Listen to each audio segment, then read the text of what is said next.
True Blue Nation, Dodgers Report. Hello, Dodger fans. Welcome back to True Blue Nation, Dodgers Report. Before we dive into this bombshell news that could redefine our chase for a historic three-peat, I need you to take a second right now, hit that subscribe button, and turn on notifications. Our Blue Crew community is growing, and you need to be here to get the most exclusive intel and tactical breakdowns before anyone else. Subscribe now and join the elite tier of Dodgers information. Let's get straight to business. It is November 2025, and while the dust has settled from last season, the front office in Los Angeles never sleeps.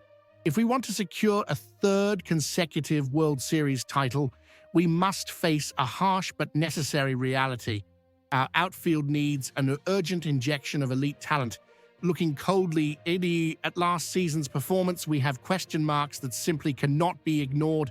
Teoscar Hernandez, for instance, had another solid offensive season, delivering power at the plate when we needed it, and even improved his numbers in the playoffs. However, my analysis, and that of many league scouts, points to a glaring deficiency.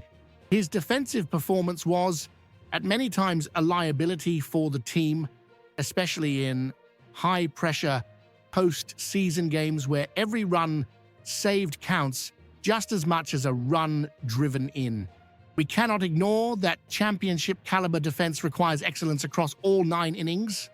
Furthermore, we look at Andy Pages. The kid has talent, no doubt, and he took over the starting role in center field, but we saw inconsistent offensive performance. It is natural for a rookie, but it became evident that he was completely gassed and physically worn down during the final stretch of the season, which is concerning for a team that plays into November. And we cannot fail to mention the situation with Michael Conforto. Being frank with you, his one-year signing was a gamble that did not pay dividends. He statistically ranked as one of the worst hitters in our rotation, and his limited mobility in the outfield severely restricted Dave Roberts' tactical options. With Pages still on a cost-controlled contract and Hernandez having pending contractual questions, the reality is that Conforto likely will not receive an offer to return. This leaves us with gaps. Enrique Hernandez and Miguel Rojas are warriors, likely re-signing for their leadership and versatility. But let's be honest, Kike is reliable and Rojas is a wizard on the infield dirt, but neither has the profile to carry a starting outfield spot. For 162 games with the offensive production a dynasty demands, Tommy Edman and Yesung Kim are great chess pieces, but to withstand a long and grueling season, the front office knows we need a hammer, a definitive third player for the starting lineup who brings immediate impact. Here is where things get extremely interesting for us, Blue Crew. Sources are buzzing, and market analysis points to an aggressive move. The best outfielder available in free agency is, without a doubt, Kyle Tucker. We are talking about a complete player, a multiple-time All-Star, Gold Glove winner, and Silver Slugger. He is not just a hitter, he is a balanced defensive and offensive force. The information coming in through careful analysis, including projections from Bleacher Report's Kerry Miller, is that the Dodgers are prepared to outbid every other team in the race. We are talking about a monumental contract prediction, 12 years and a staggering $427 million. This would push Tucker's annual salary above the $35 million mark, ensuring his standing at the financial top of the league until he turns 40. Now, I know what you are thinking. What about the salary cap? What about the luxury tax? It is a valid concern. The Dodgers already have a payroll loaded with long-term guarantees for Ohtani, Betts, and Yamamoto.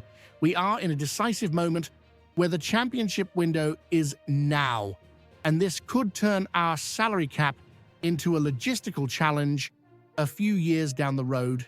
The front office, led by Andrew Friedman, has always preached sustainability, insisting on not compromising the long-term future solely for immediate success.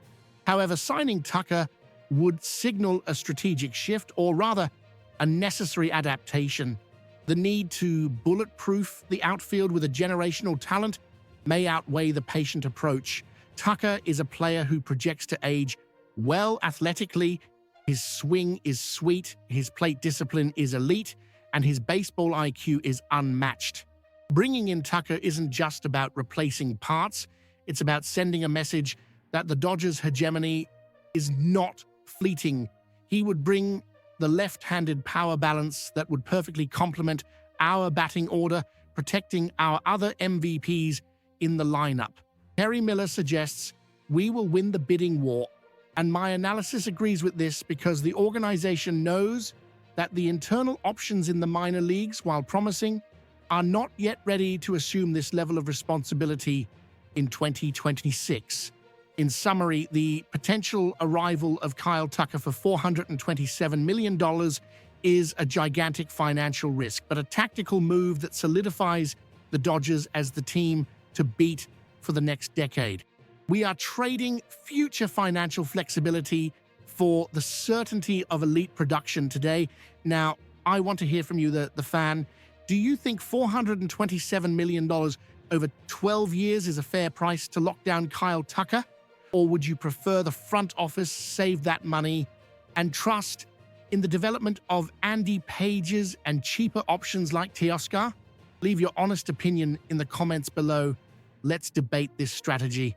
If you enjoyed this detailed analysis and want to stay ahead of all Dodgers news with credibility, subscribe to True Blue Nation, Dodgers Report right now, and hit that like button. Let's go to the top once again.